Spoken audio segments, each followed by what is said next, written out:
জুলাই করিস না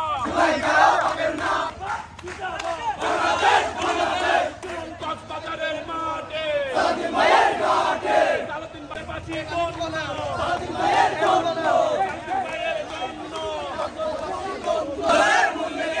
প্রিয় উপস্থিতি, এনসিপির সংগঠক নামধারী নাসির উদ্দিন পাটোয়ারি এই সমুদ্র জনপদের অহংকার জননেতা সালাউদ্দিন আহমেদের নামে যে কুরুচিপূর্ণ বক্তব্য দিয়েছেন তার প্রতিবাদে আজকে আমরা মশাল মিছিল করছি।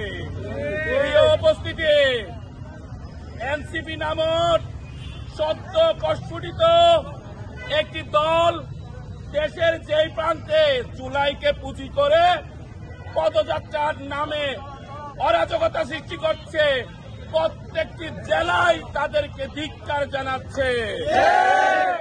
কেননা আপনি ফরিদপুর থেকে শুরু করে সারা বাংলাদেশের যেই প্রান্তে পদযাত্রা হচ্ছে সেই প্রান্তেই তারা বৈষম্যের সৃষ্টি করছে। কেননা এই কক্সবাজারে এসে জুলাই আন্দোলনের যে সম্মুখ সারির জুলাই নেতৃত্ব দিতে গিয়ে যারা আহত হয়েছেন তাদেরকে অপমান করেছে এই এনসিপি নামক সংগঠন। প্রিয় সহযোদ্ধা ভাইয়েরা, তারা আরো কি করেছে? এই যে জুলাই আন্দোলনে যে নেত্রীরা ভূমিকা রেখেছে তাদের শীলতাহানি করেছে। প্রিয় উপস্থিতি, আমরা দেখেছি এরপরে বান্দরবনে জুলাই যোদ্ধাদের অবজ্ঞা করে তাদের মতো করে তড়িগড়ি করে একটি 2-3 মিনিটের সমাবেশ করেছে। জুলাই যোদ্ধারা সেখানে বক্তব্য দিয়েছেন, এনসিপি আমরা মানি না। আমরা জুলাই যোদ্ধা হিসেবে এই দেশের স্বাধীনতা অর্জন করেছি।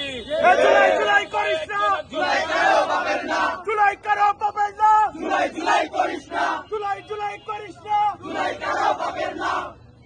আপনারা কয়েকজন নিয়ে কিংস পার্টি গঠন করার জন্য জুলাই আন্দোলন হয় না। আপনারা ইতিমধ্যে রাষ্ট্রীয় মদতে কিংস পার্টিতে পরিণত হয়েছে। এখনো সময় আছে, আপনারা নিজেদেরকে শুধরান, না হলে এর পরিণতি ভালো হবে না। উপস্থিতি, পরিশেষে বলবো, নাসির উদ্দিন পাটোয়ারি, আপনার বয়সের 3 গুণ বেশি আমাদের প্রিয় নেতা জননেতা সালাউদ্দিন আহমেদের রাজনৈতিক জীবন। আপনি কাকে নিয়ে কি কথা বলবেন সেই শিষ্টাচার না জেনে কেন আপনাকে রাস্তায় এনসিপির লোকেরা নামিয়ে দিয়েছে আমাদের বোধগম্য নয়। পরিশেষে বলবো, নাসির উদ্দিন পাটোয়ারি সহ এনসিপির সবাই ক্ষমা প্রার্থনা করুন জনসম্মুখে, নইলে এর পরিণতি ভালো হবে না।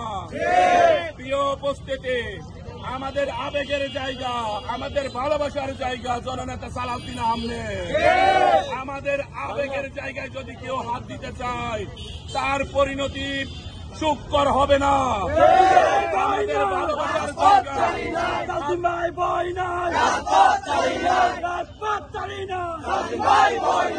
বাজারের মাঠে, আমাদের আবেগের জায়গা, আমাদের ভালোবাসার জায়গা জননেতা সালাউদ্দিন আহমেদ ওনার নিজ মেধা যোগ্যতায়, নিজ প্রজ্ঞায় সারা বাংলাদেশে নিজের স্থান আলোকিত করে রেখেছে। বাংলাদেশের সংস্কারে সালাউদ্দিন আহমেদের নাম আছে। বাংলাদেশ নামক রাষ্ট্র কাঠামো গঠিত হওয়ার জন্য সালাউদ্দিন আহমেদের মতো একজন দক্ষ রাজনীতিবিদ খুবই প্রয়োজন। তাই আমাদের আবেগ ভালোবাসার জায়গায় হাত দিলে পরিণতি ভালো হবে না।